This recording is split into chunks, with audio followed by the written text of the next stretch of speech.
Hello बच्चों, जय हिंद, वंदे मातरम। मैं भूटान आपका अपने यूट्यूब चैनल भूटान पाठशाला में स्वागत करता हूं।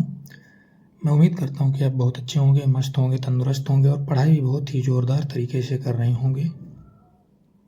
आगे बढ़ने से पहले मैं आपको बताना चाहूँगा कि हमारे चैनल पे आपको हिंदी मीडियम व इंग्लिश मीडियम दोनों ही मीडियम में सारा कंटेंट उपलब्ध कराया जाता है। इसके लिए आपको हमारे चैनल की प्लेलिस्ट में जाना होगा। प्लेलिस्ट में जाने के बाद आप देखेंगे कि आपको कक्षा 6 से लेकर 12 तक सभी क्लासेस की 2 प्लेलिस्ट देखने को मिलेगी, एक हिंदी मीडियम की, एक इंग्लिश मीडियम की। आप जिस भी मीडियम के स्टूडेंट हों, उस मीडियम की प्लेलिस्ट से पढ़िए और अपनी पढ़ाई को बेहतर बनाइए। आप अगर हमारी वीडियो को पहली बार देख रहे हैं तो चैनल को लाइक, शेयर एंड सब्सक्राइब जरूर करिएगा।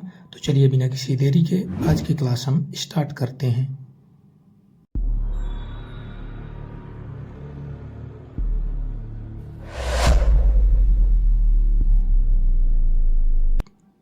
आज की क्लास में हम देखेंगे बच्चों, कक्षा 11 की विषय सूची के अंदर कौन कौन से अध्याय आते हैं और उन अध्याय के अंदर हमें कौन कौन से टॉपिक पढ़ना है। अभी केवल इतना ही बताया जाएगा बच्चों आपको, क्योंकि ये इंट्रोडक्शन क्लास है। इसके बाद सारे अध्याय 1 बाय 1 करके व्यवस्थित तरीके से कराए जाएंगे। तो पहला अध्याय है बच्चों समुच्चय। इसके अंदर हम देखेंगे समुच्चय क्या होता है, समुच्चय और उनका निरूपण, मतलब समुच्चय को किस प्रकार से निरूपित करते हैं। देखेंगे बच्चों रिक्त समुच्चय क्या है,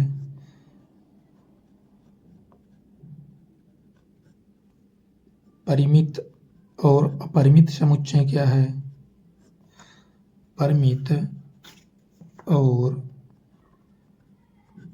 अपरिमित समुच्चय क्या है, समान समुच्चय क्या है,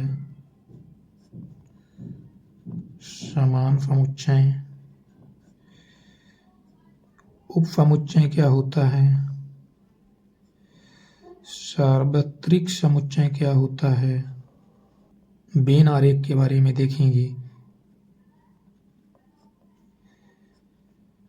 समुच्चयों पर संक्रियाएं कैसे करते हैं ये देखेंगे। समुच्चय का पूरक क्या होता है, मतलब किसी समुच्चय का पूरक समुच्चय क्या होता है, इसके बारे में देखेंगे। अध्याय 1 में बच्चों इन सभी टॉपिक को देखेंगे। अगला अध्याय है अध्याय 2, जिसमें है संबंध एवं फलन। इस अध्याय में देखेंगे बच्चों जो हमने समुच्चय अध्याय 1 में पढ़ा, उन समुच्चयों का कार्तीय गुणन कैसे करते हैं। समुच्चयों का कार्तीय गुणन, इसके लिए बच्चों 2 समुच्चय की जरूरत होती है। इसी अध्याय में देखेंगे संबंध क्या होता है, फलन क्या होता है। ठीक है बच्चों, अध्याय 2 में इन सब की चर्चा करेंगे। अगला अध्याय है अध्याय 3, जो कि है त्रिकोणमिति फलन। इस अध्याय में देखेंगे कोण क्या होते हैं, त्रिकोणमिति फलन क्या होते हैं, 2 कोणों के योग का त्रिकोणमिति फलन क्या होता है। ऐसे ही देखेंगे 2 कोणों के अंतर का त्रिकोणमिति फलन क्या होता है। अध्याय 3 में केवल इतने ही टॉपिक देखना है बच्चों। अगला अध्याय है अध्याय 4, सम्मिश्र संख्याएं और द्विघात समीकरण। वाह बच्चों, अध्याय 4 का केवल नाम है सम्मिश्र संख्याएं और द्विघात समीकरण। अब द्विघात समीकरण इस अध्याय में रहा नहीं, नए सिलेबस में अब केवल सम्मिश्र संख्याओं के बारे में ही चर्चा करना है। इस अध्याय में देखेंगे बच्चों सम्मिश्र संख्याएं क्या होती हैं, सम्मिश्र संख्याओं का बीजगणित क्या होता है, ये देखेंगे। समिश्र संख्याओं का मापांक और संयुग्मी क्या होता है ये देखेंगे। इसी में देखेंगे अर्गंड तल और ध्रुवी निरूपण क्या होता है। ये भी बच्चों अब सिलेबस में फायदा है नहीं, देखेंगे जब अध्याय करवाया जाएगा। अध्याय 5 में है बच्चों रैखिक असमीकाएं। इस अध्याय में देखेंगे एक चर राशि के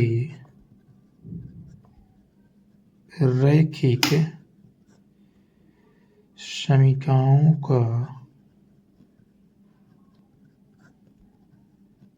बीजगणितीय हल और इन्हीं का आलेखी निरूपण देखेंगे बच्चों। इस अध्याय में इतना ही देखेंगे, छोटा सा टॉपिक है, बहुत ही आसान अध्याय है ये। अध्याय 6 में देखेंगे बच्चों क्रमचय और संचय। इसमें देखेंगे गणना का आधारभूत सिद्धांत क्या है।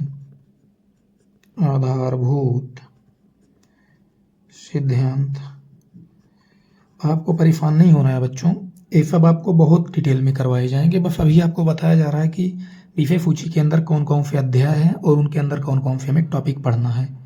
जो अगली वीडियो आएगी आपको अध्याय 1 से स्टार्ट किया जाएगा और बहुत कुछ डिटेल में पढ़ाया जाएगा। अगला टॉपिक है, इसी के अंदर हम देखेंगे क्रमचय क्या होता है, संचय क्या होता है। ये सब छोटे छोटे अध्याय हैं बच्चों। अगला अध्याय है अध्याय 7, जिसमें है द्विपद प्रमेय। इस अध्याय में देखेंगे बच्चों धन पूर्णांकों के लिए द्विपद प्रमेय क्या होती है।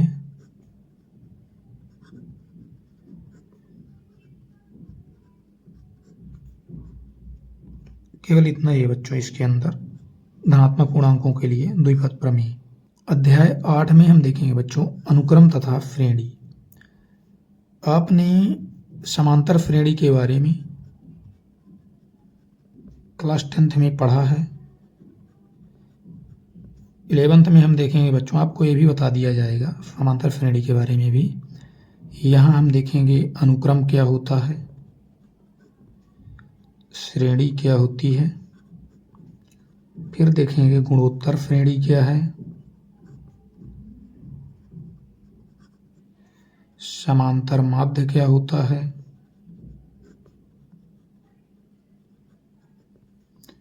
गुणोत्तर माध्य क्या होता है और समांतर और गुणोत्तर माध्य के बीच संबंध क्या होता है बच्चों।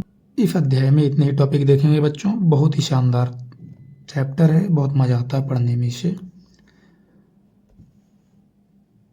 अध्याय 9 है बच्चों सरल रेखाएं। इस अध्याय के अंदर देखेंगे रेखा की ढाल क्या होती है,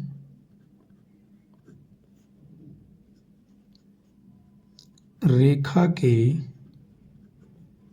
समीकरण के अलग अलग रूप क्या होते हैं ये देखेंगे बच्चों। एक बिंदु की रेखा से दूरी क्या होती है, जैसे ये रेखा है, ये बिंदु है, तो इसकी दूरी हम कैसे निकालेंगे ये देखेंगे बच्चों। अगला अध्याय है अध्याय 10 शंकु परिच्छेद। इस अध्याय के अंदर देखेंगे बच्चों वृत्त क्या होता है, परवलय क्या होता है,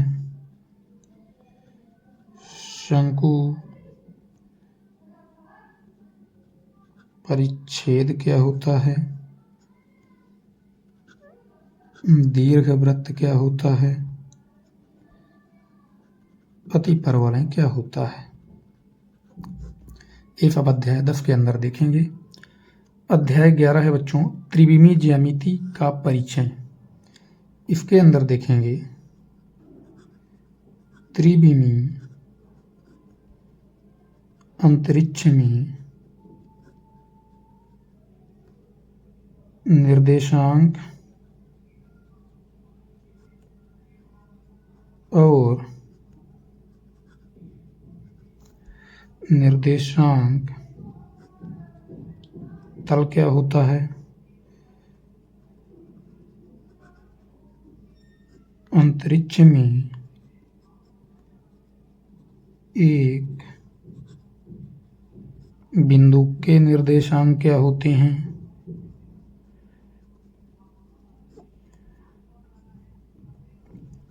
दो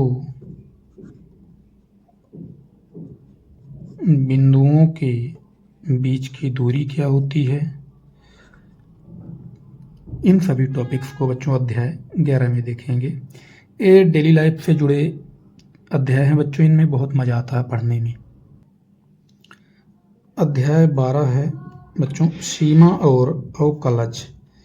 इस अध्याय के अंदर देखेंगे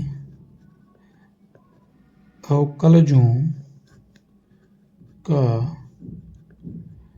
सहजानुभूत बोध क्या होता है? आपको घबराना नहीं है, जब अध्याय करवाया जाएगा ये सारे शब्द आपको बहुत आसानी से समझ में आएंगे। ये सब क्या है? सीमाएं क्या हैं?